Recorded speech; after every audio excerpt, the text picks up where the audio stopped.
Hello, everybody, and welcome back to Kaizen Spotlight. This is another episode, another dose of great learning, great insights. And today, joining me from Mumbai, India, is a phenomenal man. He's got, the Midas touch, a man who deals with gold and diamonds and platinum on a daily basis. Ladies and gentlemen, today we have the pleasure of hosting Mr. Kunal Mehta. Hello, Kunal San. Hi, can I call you Sensei? Hey, Since no, you are I'm my just a since student of you've been our Kaizen. guru since so many years. No, I'm Thank just you. a Yeah. Thank student. you for having me. And I don't deserve all those nice words you said about me in the introduction, but thank you so much for having me. No, thank you very much. So, my friends, it's my duty to give you a quick background. Mr. Kunal Mehta is the third generation entrepreneur. He is the director of an organization called Dire Trends. It's based in Mumbai, and they are since 1994. That's almost 25 years.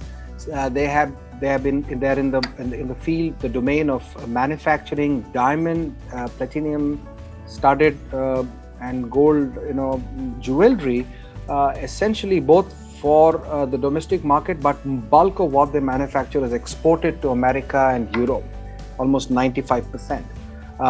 And it's been a great journey working with Kunal and his team. And today we are hosting him on the spotlight. So thank you again, sir, for sharing your time. And my first question to you, if I can call it as a question, is you got onto this journey. My first question to you is, what about Kaizen as a philosophy, as a principle, appeals to you as a person at your personal level? What appeals to you? Uh, we started Kaizen. We were fortunate actually to have been introduced to Kaizen way back in the late 90s. And we got onto this path for multiple reasons. One was that we started our business with Japan as our main market. Was our only market, in fact, at that time. And Okay. I don't remember how we started, but we were recommended Kaizen at that time. And since Kaizen was a Japanese philosophy of management, we thought that it would be a great opportunity to understand what this is and implement what we can learn from this in our business with the Japanese clients. Also, at that time, we had a very few people, so we couldn't afford to scale our operations very high. So we were looking for different ways of optimizing whatever we had at that time, and that was also one of the reasons why we got onto this journey. We became more curious about Kaizen, and what really Kaizen has done for us, and what really appeals to me about this is that with simple changes, we're just going back to the, like Kaizen always believes, go back to the Gemba or to the production floor and understand, because all the answers are there. Right. You will find all the answers there, and over the years we have found all our answers there, and that's it's simple things, simple changes has shown us such phenomenal results that this has become now like it's come into our DNA now, and it's actually Kaizen, I can proudly say, it has become our strongest foundation, pillar of our organization. I don't think we can do without Kaizen. Fantastic.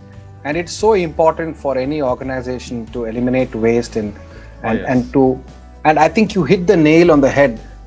I'm going to be using both English and Hindi. A lot of people, बहुत सारे लोग, they look at Kaizen as a project कि एक दो दिन कुछ महीना आप improvement कर लो, that is enough. But as you correctly said, it has to become part of your culture. It has to become part of your DNA. Yeah. That is very, very important. And when you can actually see like I said, with very simple changes in your methods and in your beliefs, when you can see such huge changes, automatically you get hooked onto it. Yeah. So I'm going to be coming back to you a few minutes later and asking you what are some of the major improvements that you have seen, both from hard measurable business impact and also the softer impact on people, culture, etc. I'll come back to that. But tell me, since you started, okay, I always like to start with the difficult question first. It's a journey, as you said, you're trying to build it into your DNA. I'm sure you have faced challenges, right? It is not a cakewalk.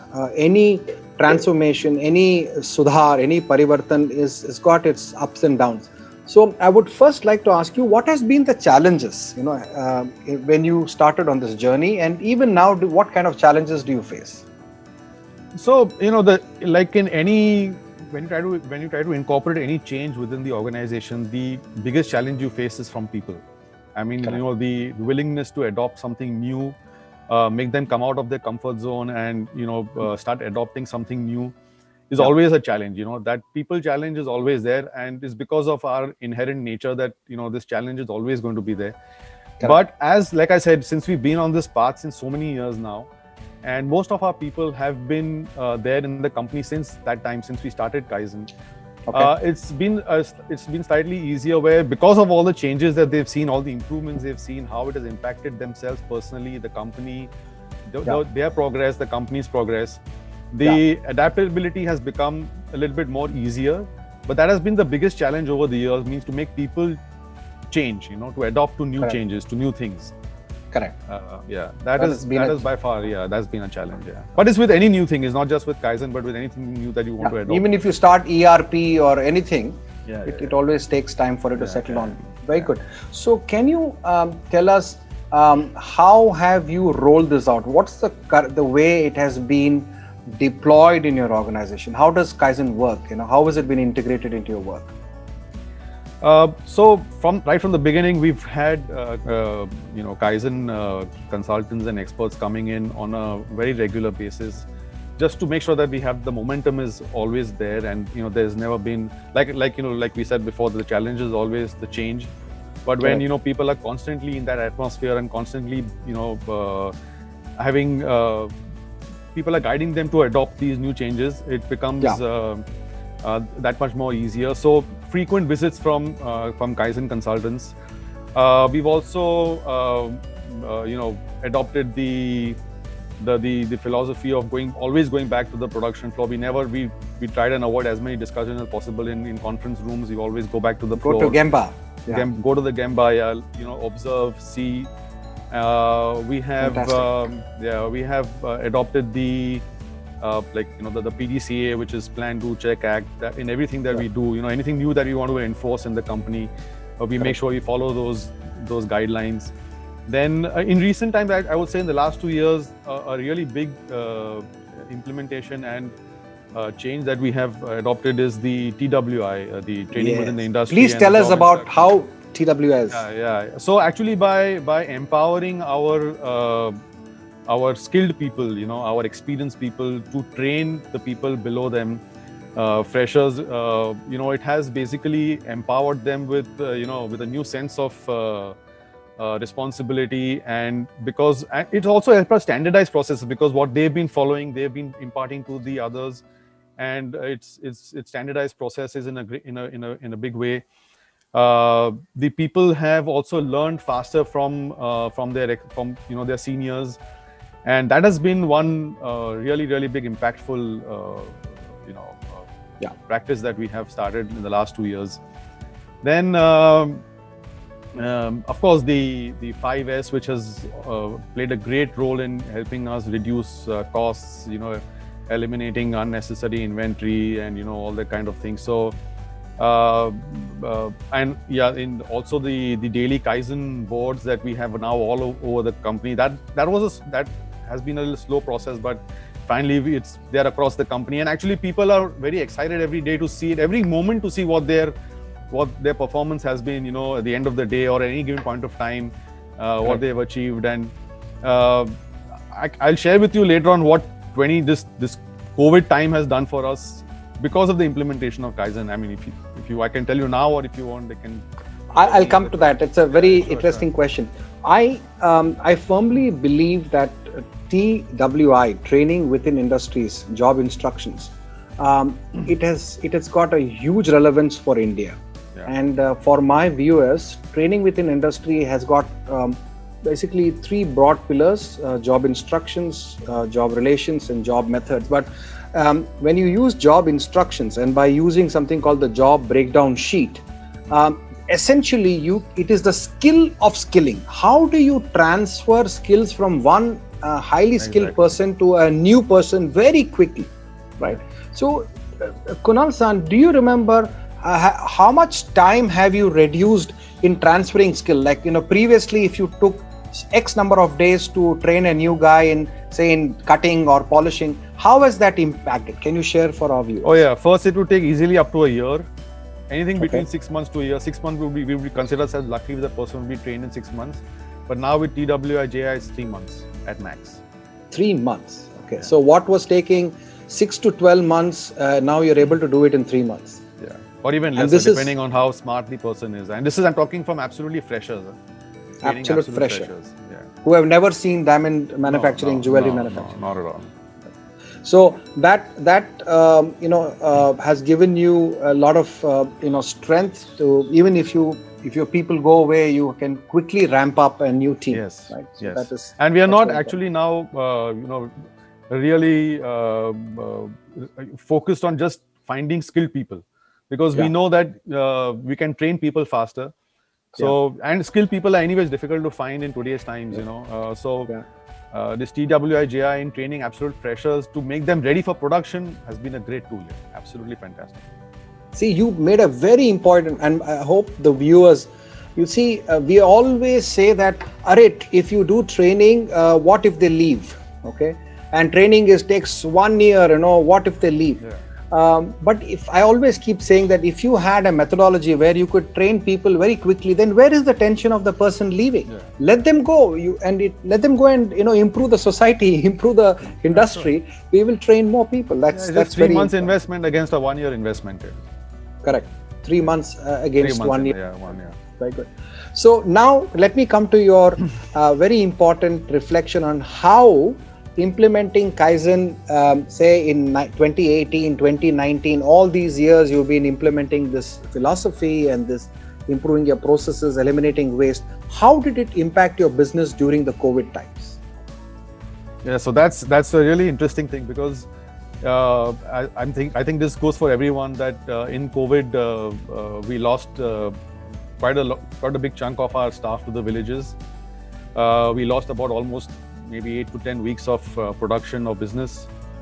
And in spite of the reduction of time and the reduction of manpower,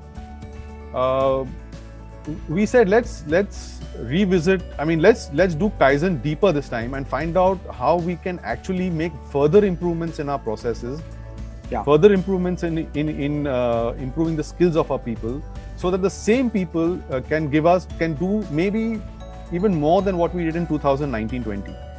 So we put forth this challenge actually when we reopened in mid-June sometime. At that time, we put this challenge in front of all those people who started coming back to work, and we said we want to do the same amount of production as well as sales as we did in 2019-20. And it was a huge challenge. I mean, people first said it's impossible. I mean, we lost 10 weeks. We've lost almost like 10% of our staff. And to find new people is impossible because people aren't there. It's impossible. We said let's try. I mean, let's do it, because I'm sure we can go back and make process improvements. Because the good part of I would say it's by God's grace, and we are fortunate that we had the work, we had the orders. Correct. Customers had bounced back pretty fast, and work was not a problem. The problem was how we could get the work done and execute the orders. We went back to getting your team back into the factory to revisit the Gemba, revisit our processes, our SOPs and everything, and we realized that we could make improvements. There were a lot of areas where there were still mudas. We could eliminate them. We really were very proactive in the TWI JI. And I am proud to say that we are now in the last month of the financial year. We think we'll overtake our sales and production of 2019-20. Phenomenal! I mean, that is unbelievable. Yeah, it's unbelievable. So and I would say majority is because of Kaizen. Fantastic. Because of process improvements. Process improvements, and in spite of losing almost 2 months in the year, in spite of losing a lot of people who left because of COVID, you are now looking at closing the year probably with better numbers than 2019. That is phenomenal. That's phenomenal. And thank you very much for giving the leadership that is required for all these change to get implemented. Because I always say top management commitment. Without somebody like Mr. Kunal, who is driving it, who believes in it, nothing, no Kaizen can help you, no ERP, nothing can help you unless there is top management commitment to change. So I really appreciate. I would think it's more. I would think I give the credit to my team because they really took on the challenge head on, and they made productivity the center of the focal point. I mean, everything was around production. We have to achieve our targets. We have to achieve our units, and it was because of the single-mindedness. I mean, it was. Yes, I mean the team, beyond doubt. I mean, it's the team that executes. But the crisis, especially in the gem and jewelry industry, the little experience I have is the top management, the owners of the business, the top management are somehow very happy, with their old paradigms, conventional wisdom. Whatever has worked for them, they would like to continue making it work. But the environment is changing, and if you don't focus on productivity and speed and improving the processes, you are simply left behind. Yeah. So I think that is what I mean by management commitment, top management commitment. Can you tell me a few more quick reflections? You told me obviously there's a impact on the business on the bottom line. Your business has grown in lesser number of months, with lesser people. You've been able to catch up on exports and production. So there is definitely an impact on your balance sheet. Can you also tell me what is the impact? You have reflected, but what are some of the things on people and on culture? So has firefighting reduced? That's a very important question. This morning I was talking to a doctor, the CEO of a large hospital. He says, my biggest challenge is every day is firefighting. Can you reflect on that? Yeah, sure. So you know what, I mean, in the past so many years, there have always been cases where the workers or whenever there is a problem, they go to the supervisor, they go to the managers, and the problem is put on the manager supervisor's head and they have to handle it.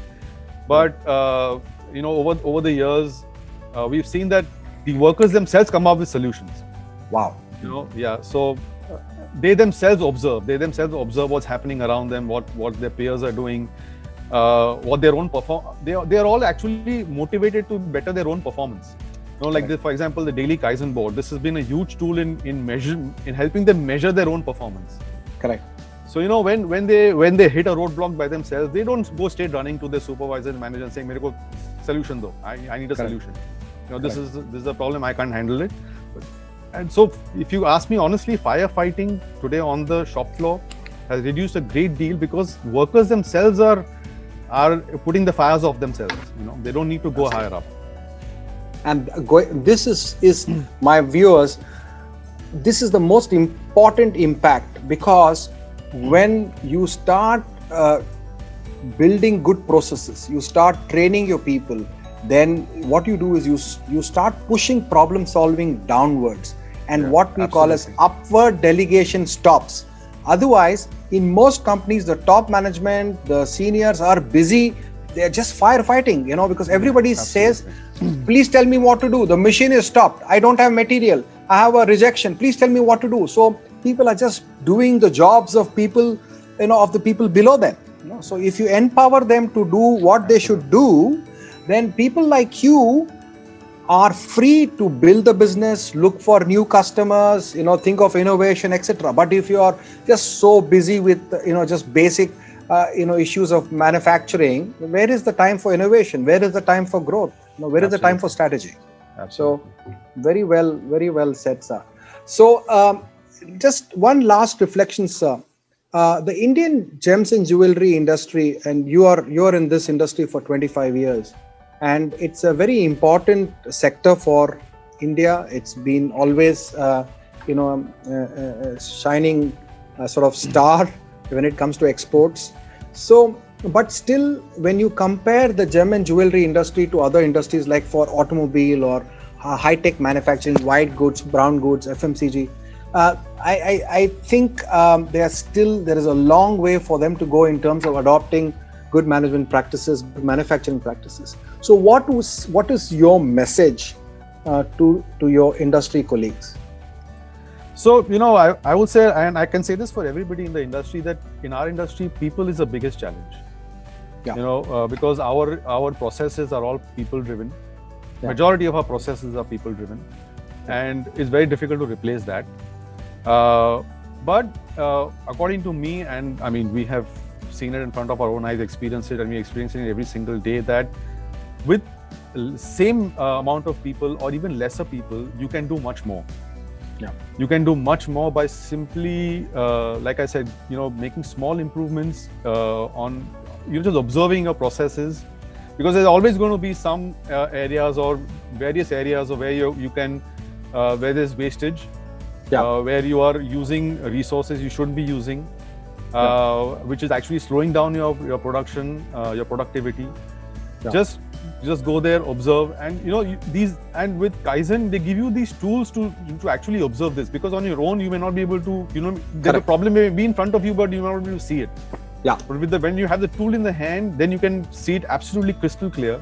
Like value stream mapping. Yeah. So once you start improving your processes, eliminating waste, whether it's man, machine, materials, wherever you can eliminate waste, automatically your productivity increases. It reduces your costs. It improves your bottom line, and people get motivated because with like things like TWI, JI, and all, you're actually empowering them to be self-motivated to perform. You don't have to push them. They will perform by themselves. That's true. They will be hunger for more. You will not have to. You don't have to coerce them to to produce or work. They will be. Thank you very much. Yeah. Very, very inspiring. Very insightful, sir. I believe that Go to Gemba, seeing is believing. Would you be open to inviting people to come and see your factory, talk to you, meet you, and see really Absolutely. Our factory is always an open door. Anybody is more than welcome to. I mean, when we were growing up in the business, a lot of people along the way helped us. So our factory is always open. You can always have people come and see what we do. Maybe we learn from them. For all we know, Fantastic. So viewers, that is the great thing about great companies. I always keep mentioning there are two things about great companies and great leaders. Number one, they're always ready to learn more, and the second thing is their doors are always open to share, because when you share, you also learn. And a lot of people tell me, oh, don't bring visitors to my factory because they will copy. But tell me something, you can take a photograph of a machine, you can take a photograph of maybe a few, maybe the shop floor, but you can never copy the culture of the organization. You can never copy the spirit of the people. The processes cannot be copied so easily. So that is why some companies like Toyota have been visited by millions of people, right? But you don't find another Toyota. It's not so easy to build a Toyota. So these are not things you can capture on the camera. This is to be experienced and built with passion and commitment. Thank you so much, Kunal San, for opening your doors to people who want to visit. And I will share the email ID, your email ID, if you permit me. So if people want to reach out to you. Yeah. Thank you so much for having me. I mean, Kaizen's given us so much. We hope we can give something back in any way we can. Thank you. And we are working very closely with the Skill Council, and we hope with this partnership with Mr. Sanjay ji, and with the council, Mr. Rajiv, etc., we can take this to the industry, the gem and jewelry industry, and help the jewelry industry grow a couple of more notches in terms of productivity. Absolutely. And I think India needs it. So if we can improve our productivity, everybody is happy. Absolutely. So thank you very much, sir, for your time. Sir. Thank you. Thank you very much. Thank you.